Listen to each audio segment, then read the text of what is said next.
So after a while of no football, this Thursday the Texans play Kansas City Chiefs in Arrowhead, and today I'm going to predict the game. Now let's start off with the Chiefs offense versus the Texans defense. The Chiefs, they just don't run the ball. They don't. They drafted Clyde Edwards-Helaire, so their offense could be like literally perfect.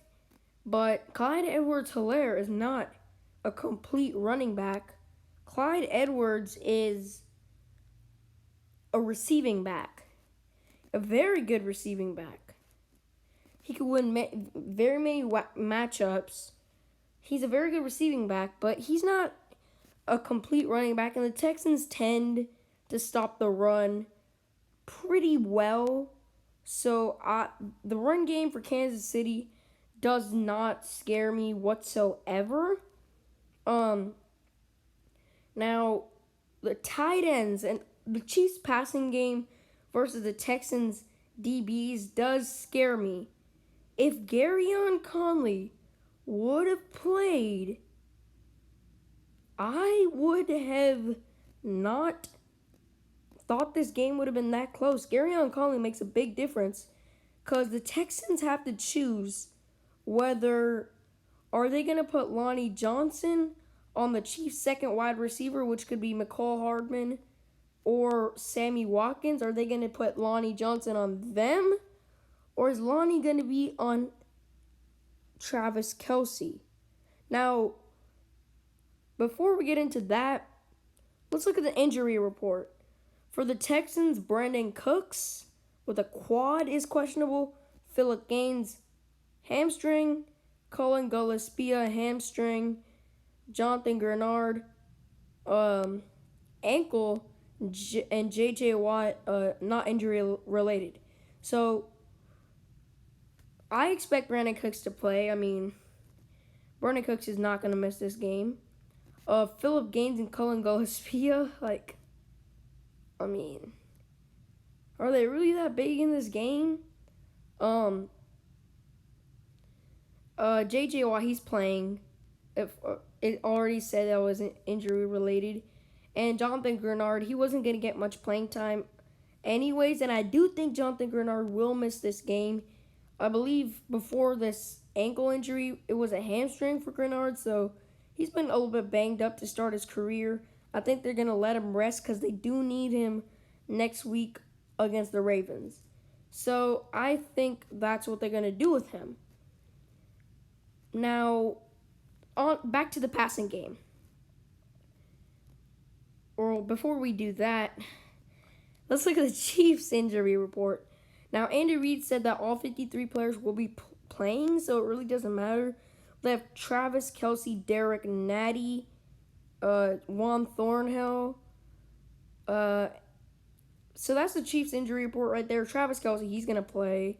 And Juan Thornhill, I could see him missing this game just because of his knee. He injured it in late December, so he didn't really get much time to heal. But if Andy Reid said that he's going to play, then he's probably going to play. But now, finally, back to the passing game. Are the Texans going to put Lonnie on Kelce, or are they going to put it on Sammy Watkins? In my opinion, Lonnie Johnson should be guarding Travis Kelce. Because Sammy Watkins doesn't scare me, but see, McCall Hardman does scare me. With that speed, Lonnie can probably shut down McCall Hardman or Sammy Watkins. He can probably limit or handle Kelce or try to handle Kelce. He can do that. If the Texans put Lonnie on Kelce, Kelce is not getting much yardage. He's not going to kill the Texans. If Lonnie is on Hardman or Watkins, those receivers aren't getting much yardage. But if they put Kelce on Lonnie, McCall Hardman and Sammy Watkins could eat because who's going to be guarding them? Probably going to be like Keon Crozen or someone. It's probably going to be them. Now, it would have been simple. The game plan of Garyon Conley would have played. The game plan would have been Roby on Hill with safety help from Justin Reed, or Eric Murray or whatever safety help. Garyon Conley on Sammy Watkins, Lonnie Johnson on Travis Kelce, and the third receiver goes on like Vernon Hargraves or something. Or like an extra safety, because I think Eric Murray would have been on like the third receiver in that game plan. But now that Conley's on IR, the Texans have to choose Lonnie on Kelce or Lonnie on Hardman or Watkins. I think it should be on Kelce because Travis Kelce is way more dangerous than a McCall Hardman or a Sammy Watkins. Kelce always kills the Texans. If the Texans put Lonnie on Kelce, Kelce's not doing very well. If they don't, then he's doing very well. You can't put Eric Murray on Travis Kelce. That's just not going to work. So I think that Lonnie should be on Kelce. And, of course, Roby, he's done very well on Travis or Tyreek Hill. Even when he was in Denver, when he had to play Hill, he was pretty good too. So Roby, he's not going to shut down Hill, but he can limit Hill to, like, I don't know, like 4 catches, 60 yards. He can limit him to that. You got Keon Crozen or someone on McCall Hardman. McCall Hardman probably will be the X factor, and this is why. And then, of course, somebody's on a third receiver, Demarcus Robinson, and Lonnie's on Kelce. And you got to give your props to Patrick Mahomes. He's a great quarterback. He's just hard to stop, and now that Conley is out, then it just makes it harder to stop him. I thought the Texans could have handled the Chiefs' offense, held him, don't let him go off. But now that Conley's gone, I could definitely see them go having a field day on this Texans defense.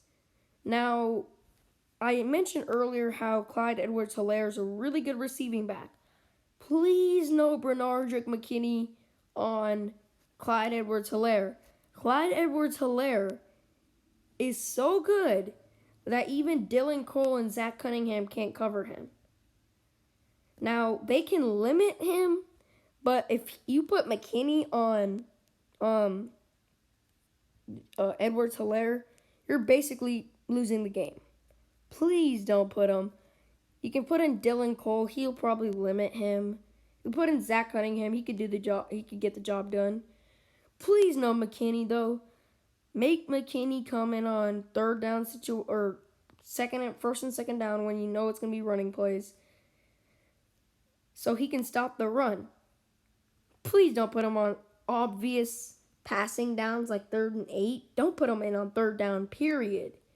Now I see the Texans D-line having a great day, and I mean a great day. I mean like 5-6 sacks on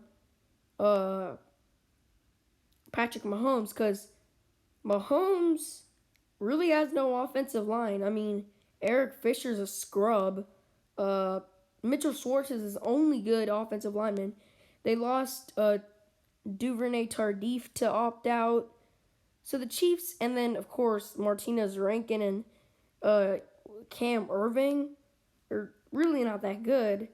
So I think the Texans' D-line, which is way improved, now they got Charles Omenihu, and Anthony Weaver is not dumb. He's not going to put in he's not going to put in Brandon Dunn, Carlos Watkins, and have them rush the passer on 3rd down. No, he's going to be putting in Charles Omenihu and Ross Blacklock. That's what he's going to be doing. So I think the Texans can get 6 sacks. I mean, Merciless, he's going to win a bunch of one-on-ones against their no-name offensive linemen. What is it? Right tackle, left tackle, wherever most they decide to put Merciless. Watt and Schwartz, they'll have their battles. Watt will win his.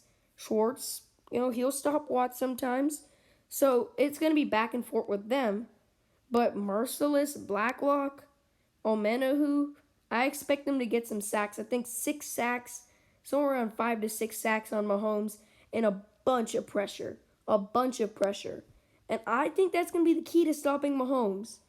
Get pressure on Mahomes, help your secondary out, and the Texans can stop the Chiefs' offense.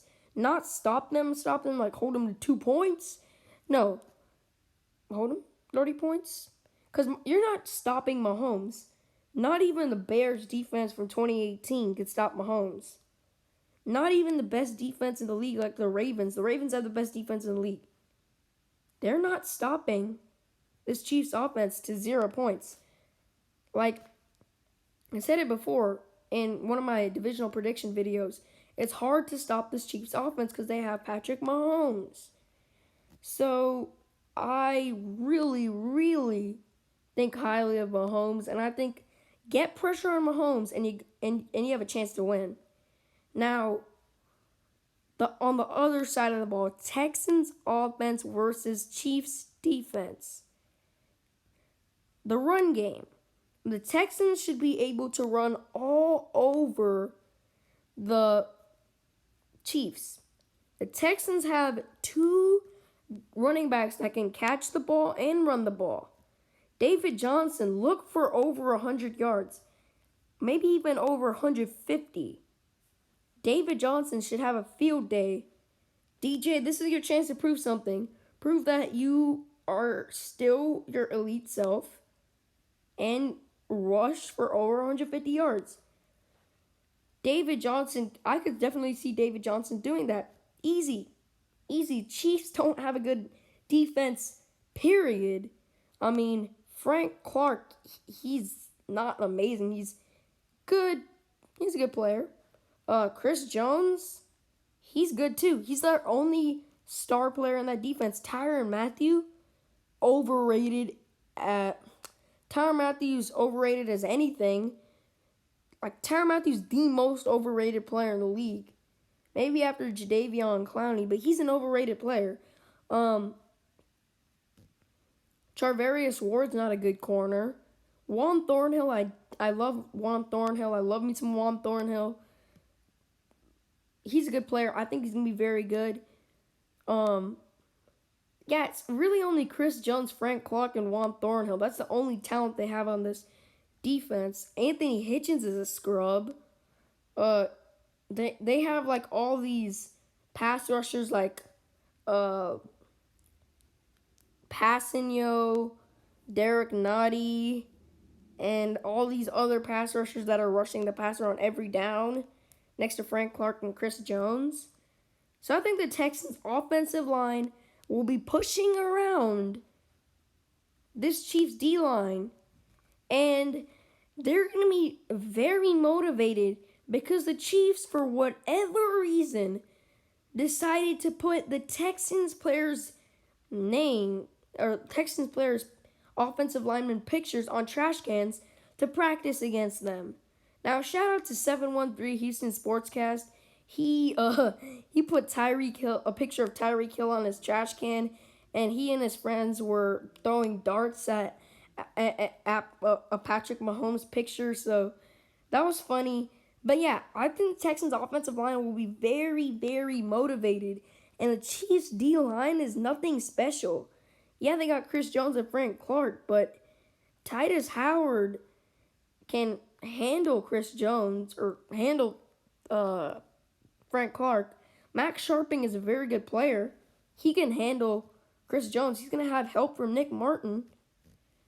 The Texans should have a field day on the Chiefs' D-line. Now, David Johnson and Duke Johnson, I see them having a ton of receiving yards. The Chiefs don't have linebackers. Anthony Hitchens is a scrub. He's a straight up scrub. You expect him to cover David Johnson or Duke Johnson, two very good receiving backs? Don't see it happening. Now the Texans should also have a field day passing the football. The Texans should all around have a field day against the Chiefs. I think Brandon Cooks is gonna have a great day. Will Fuller, Kenny Stills, Randall Cobb. I could even see Kiki QT getting some work in there. I think the Texans will throw for over 400 yards, and they're going to. This game is going to be like the Chiefs versus Rams game from 2018. This game is going to be high scoring, back to back, because the Chiefs don't have a good defense, and the Texans are missing Garyon Conley, arguably their best corner. So it's going to be a back and forth game. It's going to be a very fun game to watch. Who's going to stop Brandon Cooks?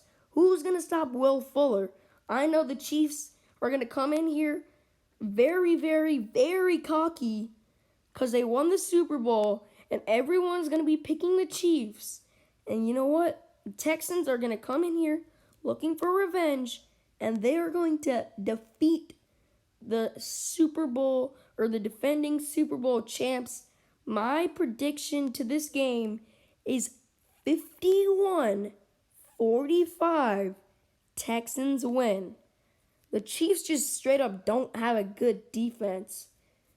If the Chiefs had one good corner, I'd take the Chiefs because Chiefs have amazing offense.